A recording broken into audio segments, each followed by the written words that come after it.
Okay mga papi, so first impression ko lang dito sa motor na to, napakaganda. Pangarap ko kasing motor to talaga. At ngayon nakuha na natin, thank you Lord. May Aerox na tayo. Yeah! Basang-basa na ako, putang ina. Alright mga papi, what's up? Good afternoon sa inyong lahat. So ngayong araw ay may konting surprise ako para sa inyo. Kasi ngayong araw makukuha na natin yung bago nating motor. Yes mga papi, bagong motor. Pero actually hindi siya bago, second hand. Na-applyan ko siya ngayong week. Sobrang bilis na na-approve. Kasi ano na siya, repossess mga papi. So kunin lang muna natin. Kasi actually sobrang busy ko ngayong araw. At ngayon lang araw din nag-CI. Tapos ngayong araw ko lang din nag-text yung warehouse na ready for release na daw yung motor. Ang motor na yan ay gagamitin natin pang araw-araw. Sa mga, kung may mga bibilhin tayo, mga ganyan. Pero pwede rin natin siyang gamitin sa mga long ride natin mga papi, di ba? Pwede rin naman tong motor natin pang araw-araw, matipid rin naman. Pero kung ipang-araw-araw kasi natin to, maintenance pa lang sa gulong, sa chain, di ba? Ay medyo malaki na rin. Kaya napagdesisyonan ko kumuha ng medyo maliit na displacement. Okay, papunta kami ni Paring King sa ano, sa warehouse. Kung matatandaan nyo, nag-post ako noon na kung kapata mo ni, kung gusto nyong kumuha ng bagong motor na mga repossessed na second hand, ay pwede kayong pumunta sa Agribank dito sa warehouse nila sa Bumbon. Napakaraming mga motor na mapagpipilian, mga ano pa, batang bata pa ang mga motor, mababa pa yung mileage, maganda pa yung kondisyon, pero narepo lang kasi hindi na nakuhang bayaran ng mga dating may-ari. Mababa na yung down payment, mababa na yung monthly, di ba mga papi? So sulit na sulit na. Kung kailangan nyo ng motor, puntahan nyo lang dito sa warehouse ng Agribank mga papi. Wala akong plano mag vlog, so sige na, mag-vlog tayo kasi magandang pangitain to bago magtapos ang October. Birthday nga pala ng anak ko ngayon, so happy birthday Trevor, love you. Pero si daddy ang may regalo sa sarili niya. Alright, let's go. Okay mga papi, so nandito na tayo sa bayan ng Bumbon, diba? So dito sa sentro, kung pupunta kayo, napakalapit lang niya. So after natin lumiko dito sa kaliwa, may papasukan kayong parang warehouse. Pero hindi nyo kasi siya mahalata na nandun yung warehouse ng ano, Agribank. Kasi wala siyang signage. Ayan o, dito tayo. Papasok tayo dito. Ayan. So kahit nakasasakyan kayo, pwede kayong pumasok dito. Ayan o. Pasok na kayo dito mga papi.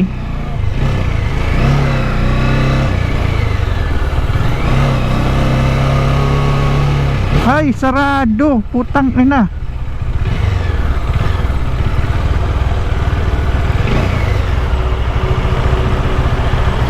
Baka nag-lunch. Baka nag-lunch, tang ina. Alat-alatan ta na. Wait lang. Tang ina, baka nag-lunch si bossing, yung nag-text sa atin kasi lunch time na, alas 12 oh. Patay tayo dyan. Wait natin. Okay mga papi, so hinihintay lang namin yung ano, yung tao dito kasi nag-chat siya, wala daw yung susi, nasa opisina pa kinukuha. So naghahabol ako ng oras, alas 12:30 na. Kailangan ay hindi tayo magtagal dito kasi may mga asikasuhin pa ako mga papi. So kailangan maya-maya dumating na sila. So ay mga papi, kung gusto nyo kumuha ng mga motor, pumunta lang kayo dito, warehouse caravan sale yan, no? Pero on selected units only. So mura yung mga motor dito kasi repo. Wala silang brand new, puro repo. Pero paunahan mga papi kasi kapag dumating, kapag nagka-presyo na yung motor, actually hindi tumatagal, nakukuha siya agad. Katulad ko, una kong pinili dito is Honda Click. Kaso naunahan ako ng naunahan kasi hindi ako makapag-decide kung Honda Click ba or Mio yung kukunin natin. Pero this time sure na yung makukuha nating motor. Pero hindi siya Honda Click or hindi siya Mio.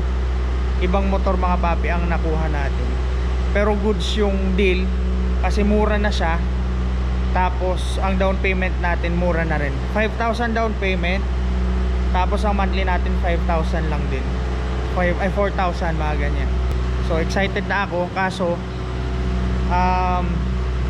kinakabahan na rin kasi kailangan ko makaalis bago mag 1:30 kasi birthday nga ng anak ko. May mga asikasuhin kami sa venue. Tapos nasa bahay pa yung mga gamit. So tignan natin kung makukuha natin siya ngayong araw. Tapos bukas daw sarado sila. So tignan natin.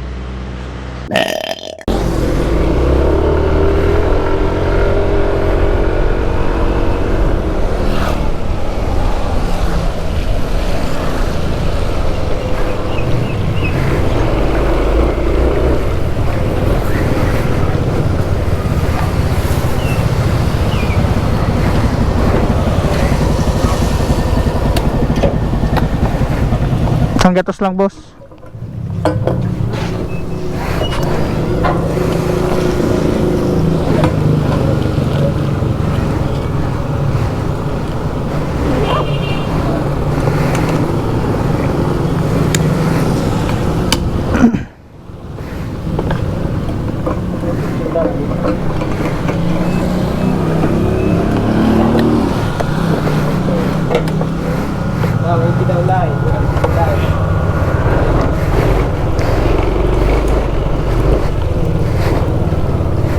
Okay mga papi, so papakita ko lang sa inyo, nakuha na natin yung motor. So ayan o, Aerox 155 2023. So napakaganda niya pa mga papi. Nice, makinis, madumi lang, pero nagbiblink yung oil niya. Kailangan na nating i-change oil to. Alright, first time natin magkaroon ng Aerox or makadrive, makapagmaneho ng Aerox, no?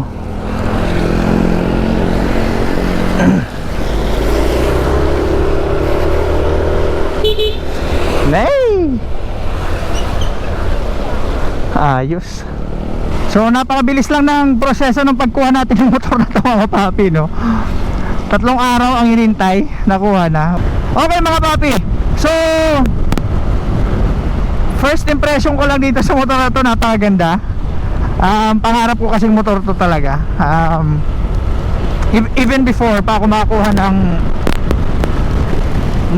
Dominar 400, ito talaga yung pangalawang choice ko. First choice ko syempre yung Dominar, pero second choice ko to, second option ko tong Aerox. At ngayon nakuha na natin, thank you Lord.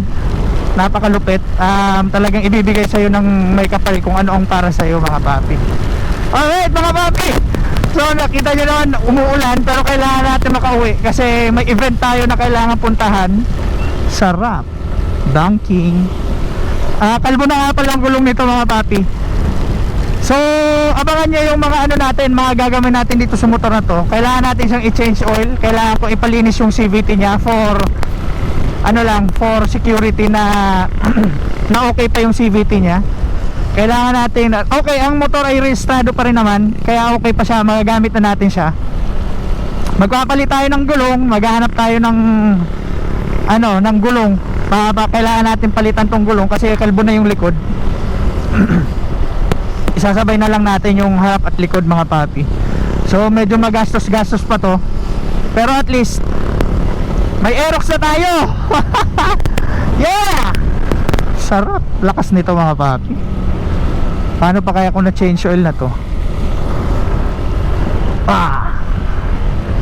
Ang suspension ng Aerox matagtag. So ipapakita ko sa inyo mga papi yung itsura ng Aerox sa susunod na video, kasi may mga inilagay na dito yung dating may-ari.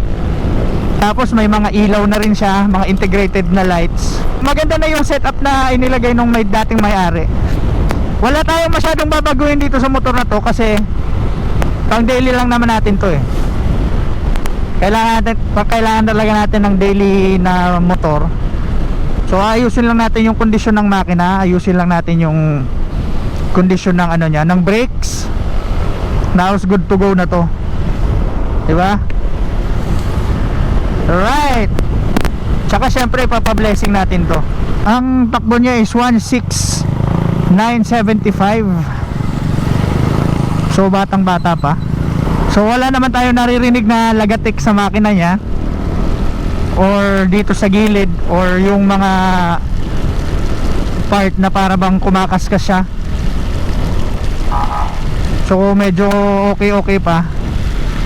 Pero kailangan natin ipa-check kasi kung gagamitin natin sa mga long ride, kailangan safe tayo mga papi, di ba?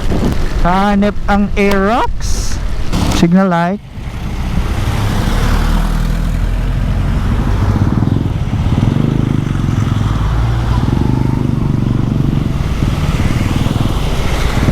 Hindi ko makita ang signal light nito, no? Sa baba. Hehehe! Basang-basa na ako, putang ina.